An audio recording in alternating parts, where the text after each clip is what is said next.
અમદાવાદની સરકારી Sola civil hospital ફરી એકવાર વિવાદના કેન્દ્રમાં આવી છે. હોસ્પિટલના પીડિયાટ્રિક વિભાગમાં ફરજ બજાવતી એક રેસિડેન્ટ મહિલા ડોક્ટરની દાદાગીરીનો વિડીયો સામે આવ્યો છે, જેમાં તે બીમાર બાળકીના પરિવાર સાથે ગેરવર્તણૂક કરતી અને સારવાર કરવાની સ્પષ્ટ ના પાડતી જોવા મળી રહી છે.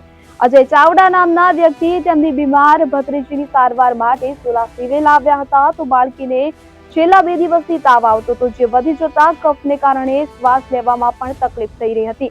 અજય ચાવડાના જણાવ્યા અનુસાર તેઓ હોસ્પિટલ પહોંચ્યા ત્યારે પીડિયાટ્રિક વિભાગમાં કોઈ ડોક્ટર હાજર ન હતા. થોડી વાર પછી ડોક્ટર આવ્યા અને જોયું કે બાળકીના બગલમાં થર્મોમીટર ટી શર્ટની ઉપર લગાવેલું છે. ડોક્ટરે તરત જ બાળકીના પિતાને કહ્યું કે આવી રીતે ન આવે, ટી શર્ટની અંદર મૂકવાનું હોય. પિતાએ જવાબ આપ્યો કે તેમણે નહીં, પણ હોસ્પિટલના સ્ટાફે જ થર્મોમીટર મૂક્યું છે. આ સાંભળીને ડોક્ટર ઉશ્કેરાયા અને ઊંચા અવાજે બોલવા લાગ્યા, તારી છોકરી છે તો તને ખબર ન પડે ક્યાં મૂકવાનું. અને આ ગેરવર્તણૂકને કારણે અજય ચાવડાએ ડોક્ટરનું નામ પૂછ્યું, પરંતુ કોઈ જવાબ ન મળ્યો. જ્યારે તેમણે શાંતિથી વાત કરવા માટે કહ્યું તો ડોક્ટરે કહ્યું કે મારો અવાજ જ આવો છે.